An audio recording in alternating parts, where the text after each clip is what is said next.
Bonjour ou bonsoir. Notre méditation d'aujourd'hui a pour thème « Ne vous laissez pas tromper par l'emballage ». Ne vous laissez pas tromper par l'emballage. Qu'est-ce que j'entends par emballage?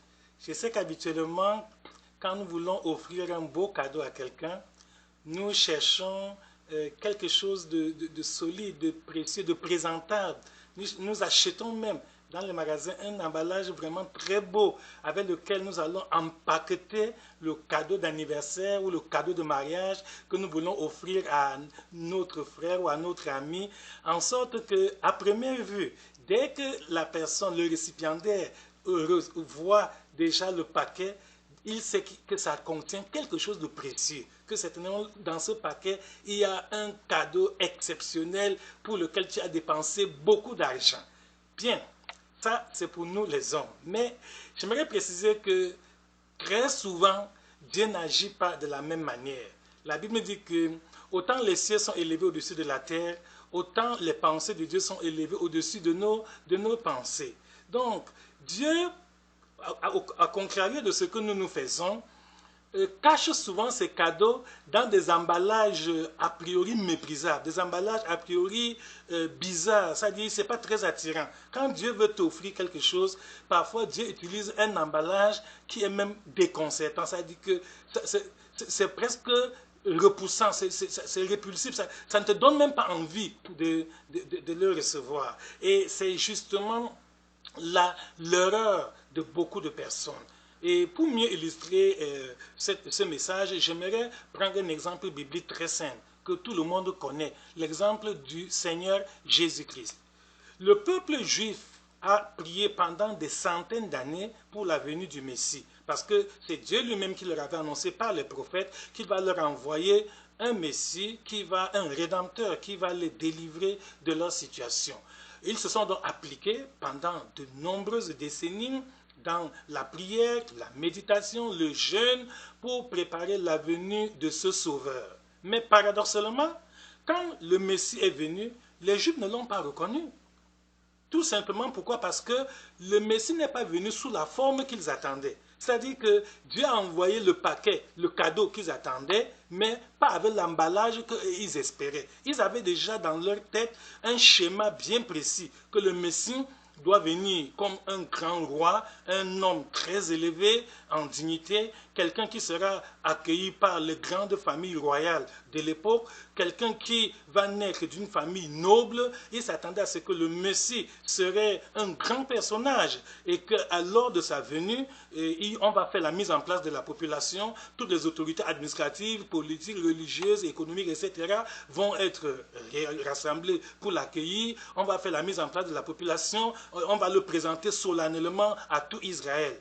Mais, quand ils ont vu un bébé né dans une étable, c'est-à-dire un endroit où les animaux mangent, c'était un scandale pour eux. Et de surcroît, c'était au cours d'un voyage. Pourquoi? Parce qu'il a manqué de place dans l'hôtel où on pouvait accueillir ses parents pour que cet enfant puisse venir au monde. Ils ont dit non, ça ne peut pas être le Messie.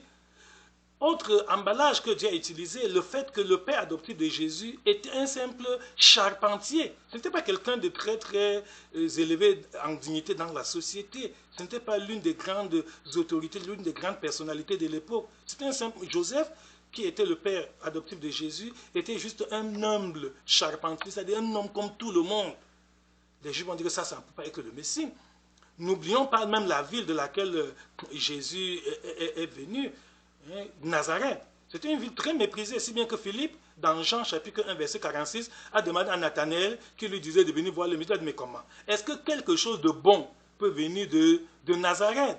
Donc il y avait déjà ce préjugé-là en Israël, que quelque chose de bon ne peut venir de Nazareth. C'est ça l'erreur du peuple juif. Et je sais que lorsque nous en parlons, beaucoup d'entre nous disent que mais vraiment ça c'est terrible. Comment les Juifs aussi ont pu faire une erreur pareille? Ouais, ces gens-là étaient vraiment... Non! Pourquoi je le dis? Parce que nous-mêmes, nous sommes en train de faire la même erreur aujourd'hui. Plusieurs d'entre nous passent à côté de la grâce de Dieu tout simplement parce que cette grâce n'est pas venue selon leur propre pensée, selon leur propre vision, selon leur propre conception. Je sais que beaucoup d'entre vous ont déjà entendu parler de l'évangile. et vous n'avez pas accepté le message. Pourquoi? Parce que la personne que le Seigneur a utilisée pour vous communiquer la bonne nouvelle du salut en Jésus-Christ, c'est juste un humble citoyen, une personne ordinaire comme tout le monde. Tu te dis, mais comment? Celui-là, il se prend pour qui? Il a étudié dans quelle école de théologie pour venir me parler de Dieu? Il a quel doctorat en théologie? Il sort de quelle grande école? Et son église là même, c'est situé où? C'est construit comment? En matériaux? Est-ce que vraiment c'est vraiment une belle église, un beau bâtiment? Il y a même les qui là-bas? Ils sont même combien? Quel est le nombre? Quel est l'effectif? Voilà les mobiles pour lesquels toi, tu rejettes la parole de Dieu. Tu repousses l'appel du Seigneur. Dieu t'a déjà parlé à maintes reprises. Le Seigneur a utilisé beaucoup d'instruments pour t'annoncer la bonne nouvelle, pour t'inviter à abandonner la vie du péché et de te consacrer à Dieu. Mais tu refuses. Pourquoi? Parce que les instruments que Dieu utilise, ils n'ont pas les critères que toi, tu attendais. Si peut-être c'était des docteurs en théologie qui venaient te parler de Dieu, tu dirais oui, oui, oui, vraiment, il sait de quoi il parle, il a raison, il a vraiment les acquis nécessaires, il a le potentiel, hein, il a le bagage intellectuel approprié pour me parler de Dieu. Mais je voudrais te faire savoir que parfois, Dieu utilise des personnes qui n'ont pas fait la théologie, qui n'ont aucun doctorat, qui ne sortent pas d'une grande école, mais qui ont expérimenté la grâce de Dieu, qui ont reçu Jésus dans leur vie et leur vie a été transformée. Et c'est à base de leur témoignage personnel, de ce que Dieu a fait en eux, dans leur comportement, dans leur vécu quotidien, qu'ils viennent vers toi pour humblement t'inviter à donner ta vie à Jésus-Christ. Parfois, ces églises que tu méprises parce qu'elles sont construites en matériaux provisoires et c'est des abris vraiment très très fragiles. Parfois, dans ces églises-là, ces églises vivantes, il se passe de très grandes choses. Dieu fait des miracles. Il y a des gens qui y vont, qui sont délivrés de leurs souffrances, de leurs problèmes. Dans ces églises que vous méprisez, Dieu guérit des maladies que la science médicale moderne a qualifiées d'incurables. Et toi, tu continues à souffrir des mêmes maladies. Tu continues à endurer les mêmes problèmes, tu continues à être ta vie entravée par des obstacles et des problèmes que le Seigneur pouvait ôter si tu avais été suffisamment humble pour ne pas mépriser l'emballage dans lequel Dieu t'a donné sa grâce, l'instrument que le Seigneur a utilisé pour te communiquer son message. Voilà l'erreur monumentale que tu es en train de faire. Et à cause de ça, ta vie ne fait que s'enfoncer tous les jours. Tu ne fais que souffrir tous les jours, tu ne fais que pâtir de cet orgueil, parce que tu es imbu de ta personnalité et que tu crois que tu sais par comment Dieu doit faire, par où Dieu doit passer pour pouvoir te parler. Si ce n'est pas ça, si Dieu ne respecte pas les canons que tu as toi-même préétablis, non, tu ne peux pas recevoir. Cela n'est pas bien. Et ceci est très dommageable pour ta vie. C'est pourquoi je t'invite qu'à partir d'aujourd'hui, chaque fois que Dieu envoie un instrument vers toi, même si c'est un petit enfant, parce que j'en ai souffert. Lorsque le Seigneur m'a appelé avec lui, je n'avais que l'âge de 14 ans. J'étais élève au lycée en classe de 5e. Beaucoup de mes camarades de classe ont refusé le message de l'évangile parce qu'ils disaient, mais dis donc, laisse-nous tranquille. Toi, le petit Arsène là, tu peux nous parler de Dieu, que tu connais Dieu où? Toi qui manges le beignet haricot avec nous tous les jours ici pendant la récréation au lycée, tu prétends que tu vas vraiment nous parler de Dieu, mais c'était très ridicule. Il voyait que c'est inconcevable qu'un camarade de classe qui a la même vie que eux puisse se permettre de vouloir leur parler de Dieu. Et pourtant, c'était la réalité. Le Seigneur m'avait visité et j'avais expérimenté cette délivrance. Et je voulais partager cette grâce avec mes camarades de classe. Mais dommage, beaucoup d'entre eux l'ont rejeté. Je me rappelle que l'un d'entre eux, c'est 19 ans plus tard qu'il a donné sa vie à Jésus-Christ. Après que nous ayons déjà traversé beaucoup d'états, après que nous ayons même été à l'université et qu'on soit même déjà dans la vie active, qu'un jour, il a vu un journal dont j'étais le directeur de publication, et quelqu'un lui a offert ce journal, il l'a pris pour le lire, et il a vu l'enseignement du mois avec pour auteur Pasteur Arsène. Et il se rappelait, mais tiens, ça c'est mon ancien camarade de classe à l'université, il me parlait de Dieu tout le temps. Il a pris cet article, il l'a lu, et c'est alors que le Seigneur l'a touché, et heureusement pour lui, il s'est ressaisi, il a donné sa vie à Jésus et il est devenu serviteur de Dieu. Donc je le souhaite pour toi mon frère, je le souhaite pour toi ma soeur, que tu ôtes tous les carcans, tous les préjugés, tous les a priorismes que tu as déjà mis dans ton cœur, que tu détruises ces barrières psychologiques qui t'empêchent d'accéder à la grâce que Dieu t'a réservée. Ça retarde ton avenir. Je voudrais prendre l'exemple du peuple juif. Lorsque Moïse passait dans le désert d'Horeb, il a vu un buisson qui brûle mais qui ne se consume pas. Moïse pouvait se dire que bon, ça c'est des phénomènes quotidiens. Ici dans notre région, il y a souvent des feux de brousse où on voit des buissons qui brûlent. Bon, il pouvait passer son chemin et continuer son travail quotidien. Mais Moïse s'est arrêté. Il a prêté attention et c'est alors que Dieu lui a parlé à travers le buisson ardent. Et de là a commencé la mission de Moïse jusqu'à ce qu'il délivre le peuple d'Israël de la servitude d'Égypte. Mais imaginons un seul instant. Si Moïse avait eu le préjugé comme toi, que non, les feux de brousse, il y en a, on en trouve 13 à la douzaine, tous les jours on en voit dans cette région et il continuait son chemin. Peut-être que le peuple d'Israël aurait encore souffert davantage en Égypte. Le peuple d'Israël aurait encore été victime de l'esclavage pour plusieurs années, alors que Dieu avait déjà donné l'opportunité pour leur délivrance. C'est ça. Tu as des maladies, donc tu souffres, tu as des problèmes qui persistent dans ta vie, tu as des difficultés que tu n'arrives pas à surmonter, tout simplement parce que tu cherches la solution par tes propres voies, par tes propres idées. Tu as tes conceptions, tu as déjà tes préjugés établis sans lesquels tu ne reçois aucune solution. Alors que Dieu n'est pas un homme. La Bible nous dit que les voies de Dieu sont insondables. C'est-à-dire que parfois, Dieu nous surprend, Dieu agit d'une manière inattendue. Je prends l'exemple du roi David. Lorsque Dieu avait rejeté le roi Saül, et il a envoyé le prophète Samuel oindre le nouveau roi pour le peuple d'Israël dans la famille d'Isaïe. Isaïe a fait venir tous ses enfants, sauf un seul. Parce que dans sa tête, il savait qu'un roi ne peut être que quelqu'un d'une certaine carrure, qui a déjà une certaine envergure sociale. Or, le dernier fils était encore trop jeune, il s'agit de David, son propre père l'a disqualifié et l'a envoyé paître les brebis dans le champ. Quand le prophète Samuel est arrivé, dans 1 Samuel 16, il a fait la revue de tous les fils d'Isaïe et Dieu lui a dit que non, il ne s'y trouve aucun que j'ai choisi comme le prochain roi d'Israël. Samuel était dépassé, il s'est dit, mais ce n'est pas Dieu qui m'a parlé, comment se fait-il? Et il a donc posé la question à Isaïe, mais ce sont là tous tes enfants? Il a dit que oui, ça c'est tous mes enfants, je n'en ai plus d'autres. Sous-entendu, je n'ai plus autre enfant qui est la carrure de devenir un roi. Et quand Samuel a dit que bon, il y a quand même mon dernier fils là, bon, je n'ai pas jugé ici de le déranger, parce que j'ai vu que bon, un petit bambin comme celui-là, un gamin de cet âge-là, vraiment, et on parle de quoi? De la royauté, diriger les 12 tribus d'Israël. Je l'ai envoyé garder. Et Samuel a dit, non, fais-le venir, nous ne pouvons pas bouger ici tant que ton dernier fils n'arrivait pas. Et à peine David est venu que le Seigneur a dit à Samuel que voilà le nouveau roi, lève-toi et oins-le. Voilà comment les préjugés privent les hommes de la grâce de Dieu. À cause de ce que dans nos têtes, on a déjà des schémas préétablis, on a des carcans, on a déjà certaines idées, certaines idéologies pour lesquelles auxquelles nous ne voulons pas renoncer et nous voulons que les choses se passent comme nous voulons. Dieu n'est pas un homme. Retiens bien cela. Ne néglige pas l'emballage. Dieu est souverain dans ses décisions. Dieu est libre lorsqu'il veut te visiter, lorsqu'il veut te bénir, lorsqu'il veut exaucer ta prière, d'utiliser des moyens inattendus, d'utiliser des personnes auxquelles tu n'avais même jamais pensé. Dieu est capable de passer même par un inconnu, quelqu'un que tu rencontres pour la première fois, pour te donner une grâce, une bénédiction que tu n'as jamais eue depuis ta naissance. Je prends le cas de la femme samaritaine.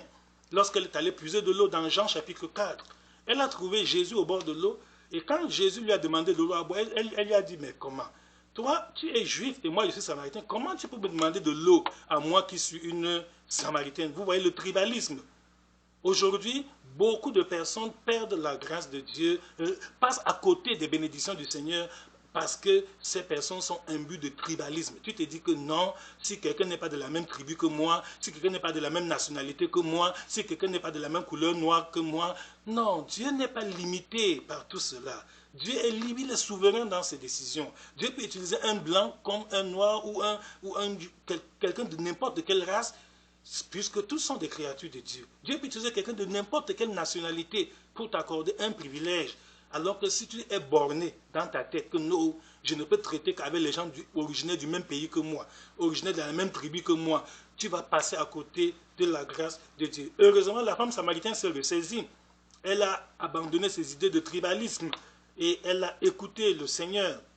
Et elle a reçu le message de Jésus. Et c'est même elle qui est allée en ville partager ce message avec les autres Samaritains qui sont venus.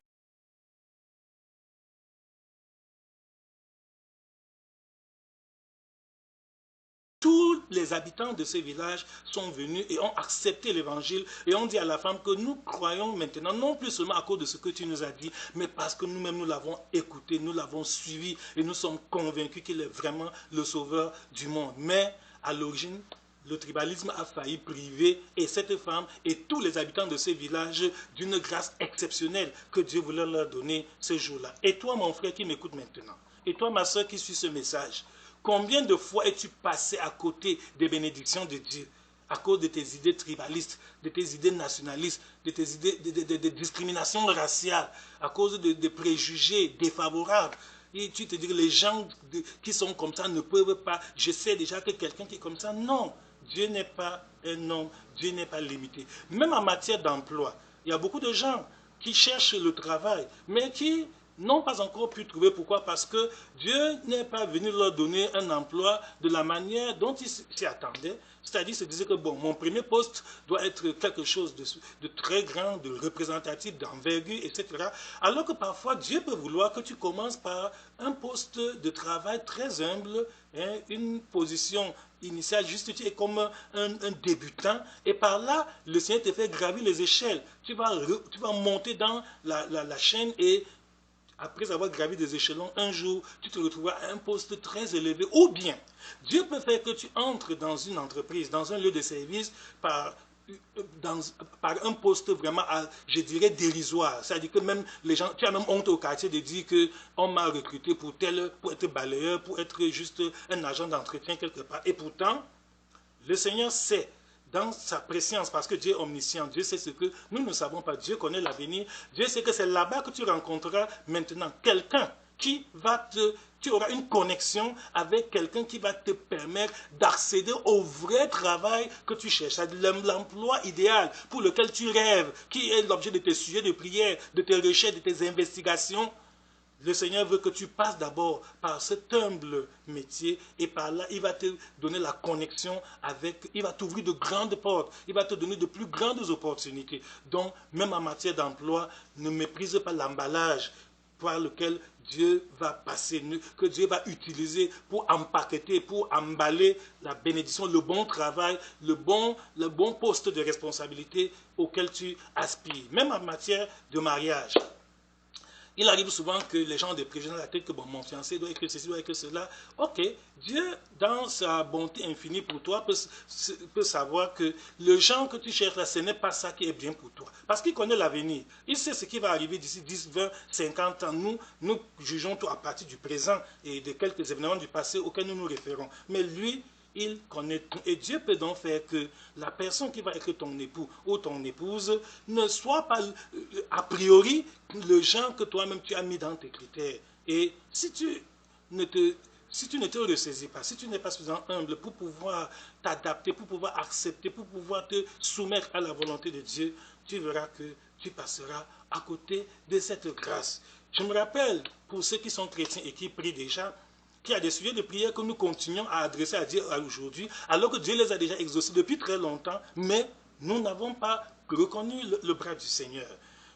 Dans Actes des Apôtres chapitre 12, lorsque l'apôtre Pierre a été mis en prison, toute l'église était en prière à ce sujet, demandant à Dieu sa libération. Et le Seigneur a exaucé leur prière. Il a envoyé un ange libérer Pierre de la prison. Et quand Pierre est sorti de la prison, étant revenu en lui-même, il a réfléchi un instant, il a pris le chemin de la maison d'un disciple.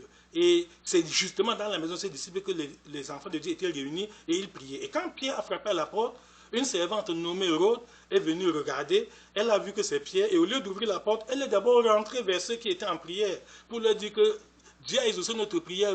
Voici l'apôtre Pierre devant la porte. ils se sont moqués, disant, mais tu es folle, toi. Ça. Pourquoi? Parce qu'ils ne s'imaginaient pas que l'exaucement de la prière qu'ils étaient en train de faire pouvait arriver de cette manière-là. Mais la pauvre servante de Dieu a insisté, mais je vous dis que il est là devant la porte. C'est malgré eux qui se sont levés pour aller regarder à travers le vestibule. Ils ont remarqué que c'était Pierre et ils l'ont accueilli. Et c'était le sujet d'une très grande joie. Combien de fois continuons-nous à prier pour un sujet pour lequel Dieu nous a déjà donné l'exaucement? Mais comme l'exaucement n'est pas venu de la manière que nous nous y attendions, comme l'exaucement n'est pas passé par la personne que nous, on savait que, bon, comme je prie pour telle chose, je crois que Dieu va passer par mon oncle, ou bien par mon père, ou mon cousin, ou par mon ami tel, ou bien Dieu va utiliser telle relation que j'ai sollicitée. Dieu peut laisser toutes tes relations. Dieu peut se passer de tous tes contacts. Dieu peut laisser vraiment tout cela sur qui tu espères et passer par un inconnu, quelqu'un d'anonyme, quelqu'un que tu n'as même jamais rencontré. Oui, et il t'accorde une bénédiction exceptionnelle que tu n'as jamais reçue dans ta vie. Donc, c'est dangereux d'avoir des précisions. Donc, ne nous laissons plus tromper par l'emballage. J'ai donné quelques exemples bibliques. Je peux prendre aussi l'exemple de l'apôtre Paul dans 2 Corinthiens 10.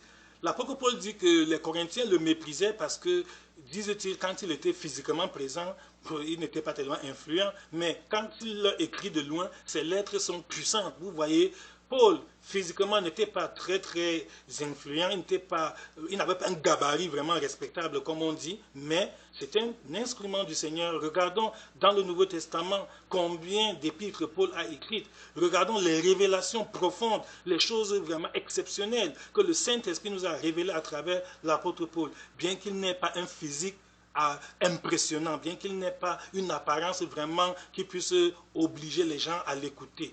Non, cessons de mépriser la grâce de Dieu, cessons de repousser les bénédictions du Seigneur à cause de l'emballage. Dieu est omniscient, Dieu sait tout, Dieu connaît ce que nous ignorons, Dieu n'est pas limité par le temps et par l'espace. Un jour est devant Dieu comme 1000 ans, et 1000 années sont devant Dieu comme un seul jour. Donc voici le moment favorable où le Seigneur t'invite à ne plus mépriser les emballages dans lesquels il cache ses bénédictions. Ne te laisse plus tromper, ne te laisse plus dérouté par le fait que la grâce que Dieu veut te donner n'est pas venue selon tes pensées, selon tes propres désirs. Dieu n'est pas un homme comme toi, Dieu n'est pas limité, Dieu sait ce que tu ignores. Étant omniscient, le Seigneur connaît comment il peut se passer de tous nos préjugés, de toutes nos prédispositions et faire des merveilles et opérer des miracles extraordinaires dans notre vie. Ça peut être ton enfant, oui.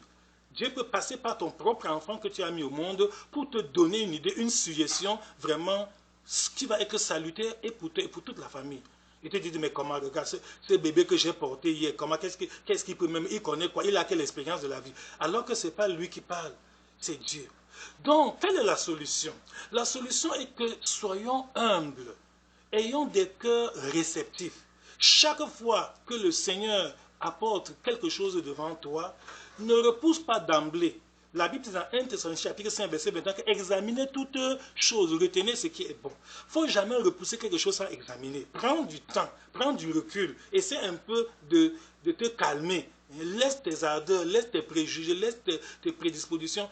Écoute, prends note, réfléchis. Tu peux dire que je vais répondre plus tard. Vous n'êtes pas obligé de répondre séance tenant à toutes les questions qu'on vous pose. Tu peux dire que je vais réfléchir, je vais vous donner la réponse un peu plus tard. Et entre-temps, tu vas en prière et tu examines la parole de Dieu.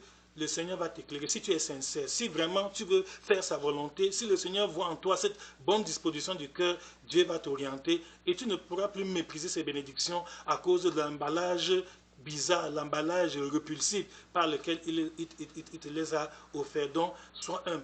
À force de te sanctifier, parce que le péché éloigne l'homme de Dieu. Quand tu pêches, quand tu commets ce qui n'est pas bien devant Dieu, ça te prive de la communion avec Dieu. Et ça fait que généralement, les choses de Dieu, tu les vois bizarres, ça te paraît vraiment mauvais. Tu ne vois pas ça, c'est pas attrayant, ça ne t'attire pas.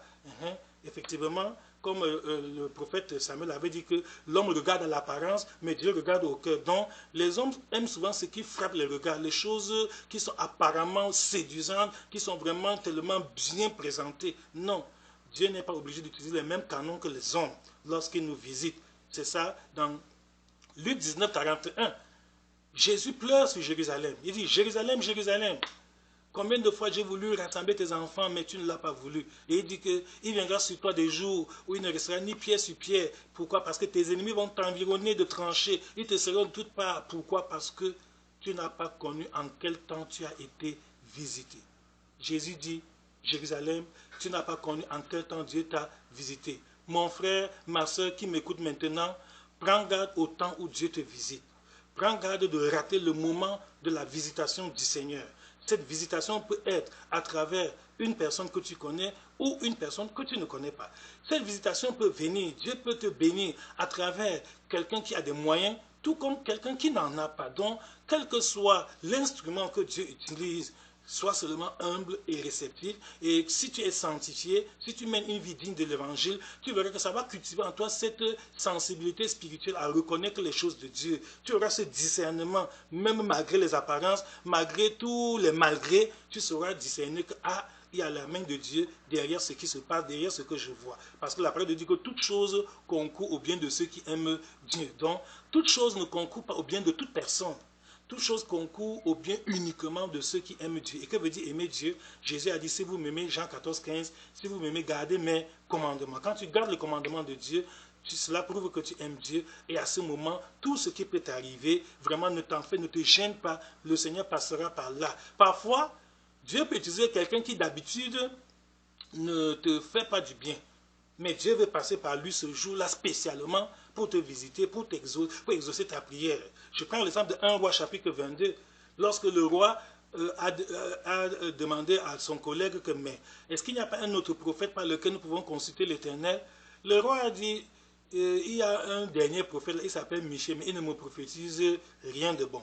Or, malheureusement pour lui, ce jour-là, c'est Michée qui le prétend ne pas lui prophétiser quoi que ce soit de bon. C'est Michée qui avait vraiment le message de Dieu. Et Michée lui disait de ne pas aller à la guerre. Et les autres prophètes, quoique nombreux qu'ils fussent, lui ont dit que non, vas-y, Dieu te donnera la victoire. Et il a désobéi à Michée, sous prétexte qu'il ne lui prophétise rien de bon. Il est allé en guerre et il a péri, il a été tué. Il est mort de mort prématurée. Vous voyez les conséquences. Quand les gens méprisent la grâce de Dieu, quand les gens ne sont pas réceptifs, ne reçoivent pas la grâce de Dieu, s'il avait un temps soit peu écouté le conseil de Michée, il ne serait pas allé à cette bataille et il n'aurait pas perdu sa vie prématurément. Même toi qui m'écoutes maintenant, Dieu peut te sauver d'un accident de circulation. Dieu peut te sauver d'un échec à un examen scolaire. Dieu peut te sauver d'une catastrophe financière dans ton business. Dieu peut te délivrer de beaucoup de situations. Tout simplement, si tu connais discerner la voix du Seigneur quand il t'a visité, si tu connais écouter l'instrument que le Seigneur va utiliser, une fois de plus, je répète, ne te laisse pas tromper par l'emballage que Dieu utilise. Dieu emballe souvent ses bénédictions dans des paquets vraiment qui nous paraissent horribles. Dieu emballe souvent les ossements de nos prières dans des situations difficiles. Parfois, Dieu peut laisser que tu souffres, que tu sois dans une tribulation, oui. Mais c'est à travers cette tribulation que Dieu te réserve la couronne. Dieu te réserve une grâce exceptionnelle qu'il a prévue pour toi. Nous voyons le cas de Joseph. Dieu voulait qu'il devienne premier ministre en Égypte ou gouverneur, selon le cas.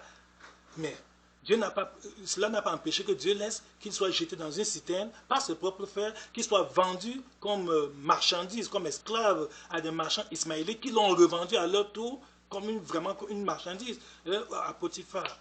Donc, Joseph était sage. Joseph n'a pas eu les préjugés comme nous. Joseph pouvait se décourager, dire que mais ça ne vaut pas la peine. Quel est ce Dieu que je sers avec fidélité? Je me préserve du mal et il laisse que des choses comme ça m'arrivent. Joseph a compris que derrière tout ce qui m'arrive, il n'y a pas de hasard. Alléluia. Oui, il n'y a pas de hasard dans la vie d'un enfant de Dieu. Que ce soit les choses positives ou négatives qui t'arrivent, sache que la main de Dieu est derrière. Le Seigneur sait pourquoi il a permis que tu passes par cette souffrance, par ce problème, par cette maladie, par cet échec. Dieu sait pourquoi il a permis que tu aies cette déception. Tout ça, c'est pour ton bien. In fine, c'est-à-dire en dernière analyse, at the end of the day, comme disent les anglophones, à la fin de la journée, ça va concourir à ton bien si tu aimes Dieu. Joseph a continué à aimer Dieu et cette bénédiction que Dieu lui avait promise, la vision du Seigneur qu'il devienne le gouverneur d'Égypte et qu'il puisse être utile à sa famille, s'est accomplie. Parce qu'il n'a pas méprisé, il ne s'est pas laissé tromper par l'emballage. Le poste de gouverneur est venu à travers l'esclavage, c'est venu à travers même des années de prison qu'il a passé en Égypte, mais Dieu emballait tout ça, Dieu préparait toutes ces circonstances pour l'amener à la destination finale qu'il avait préparée pour lui. Une fois de plus, je répète, ne te laisse plus tromper par l'emballage.